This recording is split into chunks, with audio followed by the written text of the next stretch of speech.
Ladies and gentlemen, the Prime Minister.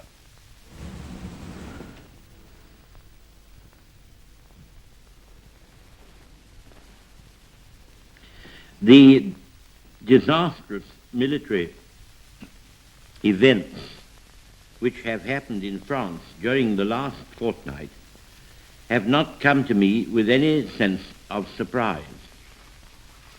Indeed, I told the House of Commons, as you may remember, almost exactly a fortnight ago, that the worst possibilities were open.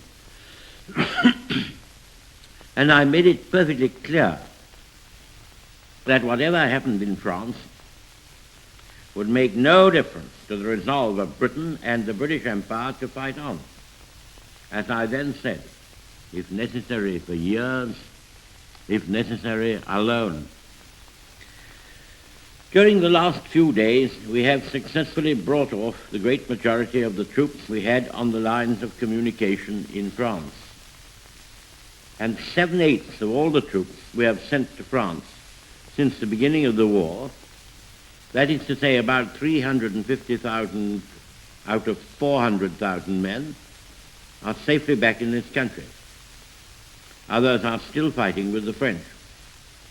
We have also brought back a great mass of stores, rifles and munitions of all kinds, which had been accumulated in France during the last 9 months. We have therefore in this island today a very large and powerful military force. This force includes all our best trained troops and our finest troops, including scores of thousands of those who have already measured their quality against the Germans and found themselves at no disadvantage. We have under arms at the present time in this island over 1.25 million men. Behind these, we have the local defense volunteers, numbering 500,000, only a portion of whom, however, are yet armed with rifles or other firearms. We have incorporated into our defense forces every man for whom we have a weapon. We expect very large additions to our weapons in the near future. And in preparation for this, we intend forthwith to call up, drill and train further large numbers. Those who are not called up, or else are employed upon the vast business of munitions production in all its branches, and their ramifications are innumerable, those who are not so employed or required will serve the country best by remaining at their ordinary work until they receive their summons. We have also over here the Dominion armies. The Canadians have actually landed in France, but have now been safely withdrawn. They were much disappointed, but in perfect order with all their artillery and equipment. And both these very high-class forces from the Dominions will now take part in the defense of the mother country. Lest the account I have given of these large forces we have in this country should raise the question, why did they not intervene in the Battle of France? I must make it clear that apart from the divisions training and organizing at home, only 12 divisions were equipped to fight upon the scale which justified their being sent abroad. And this was fully up to the number which the French had been led to expect would be available at the 9th month of the war. The rest of our forces have a fighting value for home defense, which will, of course, steadily increase with every week that passes. Thus, the invasion of Great Britain would at this time require the transportation across the sea of hostile armies on a very large scale. And after they had been transported, they would have to be continually maintained with all the immense mass of munitions and supplies which are required for continuous battle. As continuous battle it will surely be. Now here is where we come to the Navy. After all, we have a Navy. Some people are inclined to forget that we have a Navy. For more than 30 years, I've been concerned in discussions about the possibilities of overseas invasion. And I took the responsibility on behalf of the Admiralty at the beginning of the last war of allowing all the regular troops to be sent out of the country. That was a very serious step to take because our territorials had only just been called up and were quite untrained. Therefore, this island was for several months practically denuded of fighting troops. The Admiralty of those days had confidence in their ability to prevent a mass invasion. And you must remember that at that time, the Germans had a magnificent battle fleet, a fleet in the proportion of 10 ships of theirs to 16 of ours, and capable of fighting a general engagement any day. Whereas now they have only 2 heavy ships worth speaking of, the Scharnhorst and the Gneisenau. So the situation is very much less critical than the one we lived through in the beginning of the last war. And it seems to me that so far as seaborne invasion on a great scale is concerned, we are far more capable of meeting it today than we were at many periods in the last war, and during the early months of this war also, before our other troops were trained, and while the BEF had proceeded abroad. Now the Navy have never pretended to be able to prevent raids by bodies of 5,000 or 10,000 men flung suddenly across and thrown ashore at several points of the coast some dark night or foggy morning.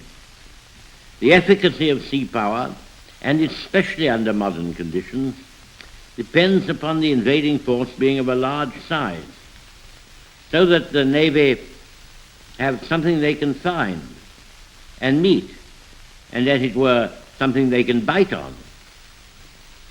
Now even 5 divisions, very lightly equipped, would require 200 to 250 ships, and with the modern air reconnaissance and photography, it would not be easy to collect such an armada, marshal it, and conduct it across the sea without any powerful naval force to escort it.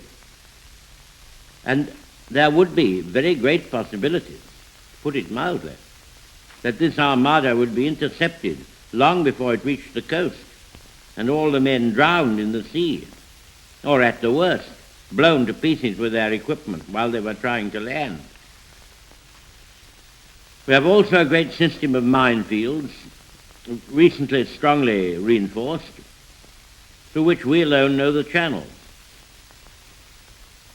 If the enemy tries to sweep passages through these minefields, it will be the task of the Navy to destroy the minesweepers and any other force employed to protect them. There ought to be no difficulty in this, owing to our great superiority at sea. The question is whether there are any new methods by which these solid assurances can be circumvented.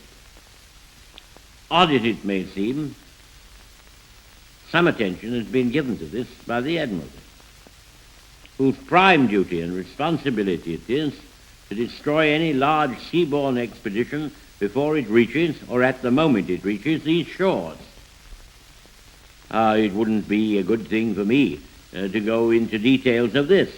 I might put something in their minds which they haven't thought of, and perhaps they wouldn't make any answer which would put something in our minds that we haven't thought of. All I will say is that untiring vigilance and untiring searching of the mind is being and must be devoted to the subject, because remember, the enemy is crafty, cunning, and full of novel treacheries and stratagems. There is no dirty trick he will not do. This brings me to the great question of invasion from the air and of the impending struggle between the British and German air forces. It seems quite clear that no invasion on a scale beyond the capacity of our land forces to crush speedily, no invasion on a scale beyond that is likely to take place until our air force has been definitely overpowered. In the meantime, there may be raids by parachute troops and attempted descents by airborne soldiers. We ought to be able to give these gentry a warm reception, both in the air and also, if they reach the ground in any condition, to continue the discussion. But the great question is, can we break Hitler's air weapon? Now, of course, it is a very great pity that we have not got an air force at least equal to that of the most powerful enemy within reach of our shores. We were promised that 5 years ago. But we have a very powerful air force which has proved itself far superior in quality, both in men and in many types of machines, to anything we have met so far in the numerous and fierce air battles which have been fought with the Germans. In France, where we were at a considerable disadvantage and lost a lot of machines on the ground when they were standing round the aerodromes, in France we were accustomed to inflict in the air a loss of 2 to 2.5 to 1. In the fighting over Dunkirk, which was a sort of no man's land, we undoubtedly beat the German Air Force and gained the mastery of the local air, inflicting here a loss of 3 or 4 to 1, day after day. Anyone who looked at the photographs, you must remember them, of the re-embarkation about 10 days ago, great photographs in all the papers, showing the masses of troops assembled upon the beaches, forming the ideal target for hours at a time. Anyone who looked at them must realize that this could not have been possible, that the re-embarkation of all these men could never have been achieved unless the enemy had resigned all hope of recovering air superiority at that time and at that place. In the defense of this island, the advantages of the defenders will be much greater than they were in the fighting around Dunkirk. We hope to improve upon the rate of 3 or 4 to 1, which was realized at Dunkirk, and in addition all injured machines and their crews which get down safely, which are a great many in air fighting, surprisingly. Quite a large number come to ground without being permanently injured, and quite a large number of the men come to ground safely. If they fall on friendly soil, they live to fight another day, whereas all the injured enemy machines and all the men who man them will be total losses so far as the war is concerned. During the great battle in France, we gave very powerful continuous aid to the French army, both by fighters and by bombers. But in spite of every kind of pressure, we would never allow the entire metropolitan strength of the Air Force in fighters to be consumed. This decision was painful, but it was also right, because the fortunes of the battle in France could not have been decisively influenced even if we had thrown in our entire air fighter force. That great battle was lost by the unfortunate strategic opening, by the extraordinary unforeseen power of the armored column, and by the very great German preponderance in numbers. Our fighter air force might easily have been exhausted as a mere incident in that conflict. And then we should have found ourselves at the present time in a serious plight indeed.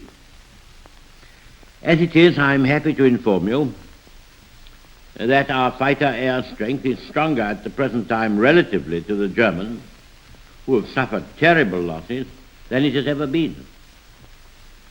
And that consequently we believe ourselves possessed of the capacity to continue the war in the air under better conditions than we have ever experienced before.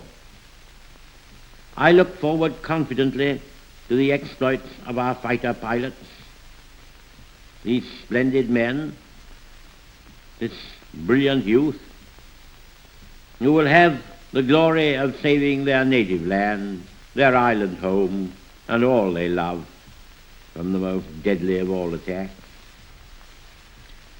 There remains, of course, the danger of the bombing attacks, which will certainly be made very soon upon us by the numerous bomber forces of the enemy. It is quite true that their bomber force is superior in numbers to ours. But we have a very large bomber force also, which we shall use to strike at military targets in Germany without intermission. I do not at all underrate the severity of the ordeal which lies before us, but I believe our countrymen will show themselves capable of standing up to it and of carrying on in spite of it, at least as well as any other people in the world. Much will depend on this, and every man and woman will have the chance to show the finest qualities of their race and to render the highest service to their cause. For all of us, whatever our sphere or station, it will be a help to think of the famous lines, "He nothing common did or mean upon that memorable scene." I have thought it right on this occasion to give you some indication of the solid practical grounds upon which we base our inflexible resolve to continue the war. There are a good many people who say, "Never mind, win or lose, sink or swim, better die than submit to tyranny," and such a tyranny. And I do not dissociate myself from them. But I can assure you that our professional advisors of the three services, very able men, unitedly advise us that we should carry on the war, that we are able to carry on the war, and that there are good and reasonable hopes of final victory. We have fully informed and consulted all the self-governing dominions, these great communities far beyond the ocean, who have been built up on our laws and on our civilization, and who are absolutely free to choose their course, but are absolutely devoted to the ancient motherland, and who feel themselves inspired by the same emotions which lead us to stake our all upon duty and honor. We have fully consulted them, and I have received from their prime ministers, Mr. Mackenzie King of Canada, Mr. Menzies of Australia, Mr. Fraser of New Zealand, and the great General Smuts of South Africa, that wonderful man with his immense, profound mind and his eye watching from the distance the whole panorama of European affairs. I've received from all these eminent men, who all have governments behind them elected on wide franchises, who are all there because they represent the will of their peoples, I've received from them messages couched in the most moving terms, in which they endorse cordially our decision to fight on, and they declare themselves ready to share our fortunes and to persevere to the end. That is what we are going to do. We may now ask ourselves, in what way has our position worsened since the beginning of the war? It has been worsened by the fact that the Germans have conquered a large part of the coastline of Western Europe, and many small countries have been overrun by them. This aggravates the possibilities. Of air attack and adds to our naval preoccupation. It in no way diminishes, but on the contrary definitely increases the power of our long-distance blockade. Similarly, the entrance of Italy into the war increases the power of our long-distance blockade. We stop the worst leak of all by that. We do not know whether military resistance will come to an end in France or not, but should it do so, then of course the Germans will be able to concentrate their forces, both military and later on industrial, upon us. But for the reasons I have given you a little earlier in these remarks, they will not find it easy to apply their military forces to this island in great strength. If invasion has become more imminent, as no doubt it has, we, being relieved from the task of maintaining a large army in France, have far stronger and more efficient forces here to meet it. If Hitler can bring under his despotic control the industries of the countries he's conquered, this will add greatly to his already vast armament output. On the other hand, he will not be able to develop them immediately. And we are now assured of immense, continuous, increasing support in supplies and munitions of all kinds from the United States, and especially of aeroplanes and pilots from the dominions and across the oceans, who will come from regions outside the reach of the enemy bombers. I do not see how any of the new factors, the new adverse factors I have mentioned, can operate to our detriment on the balance before the winter comes. And the winter will impose a strain upon the Nazi regime, with almost all Europe writhing and starving under its cruel heel, which for all their ruthlessness will run them very hard. We must not forget that from the moment that we declared war on September the 3rd, and you heard that first air raid warning within a few minutes of the declaration of war, we must not forget that it was always possible for Germany to turn all her air force upon this country, together with any other devices of invasion and tricks and stratagems she had in mind. And France could do little or nothing to prevent her doing so. We have therefore lived under this danger all these months. In the meanwhile, however, we've enormously improved our methods of defense, and we have learned what we had no right to claim at the beginning, namely that the individual aircraft and the individual British pilot has assured and definite superiority. Therefore, in casting up this dread balance sheet and contemplating our dangers with a disillusioned eye, I see great reason for intense exertion and vigilance, but none whatever for panic or despair. During the last 4 years, during the first 4 years of the last war, 1914 to 1918, the Allies experienced nothing but disaster and disappointment. That was our constant fare.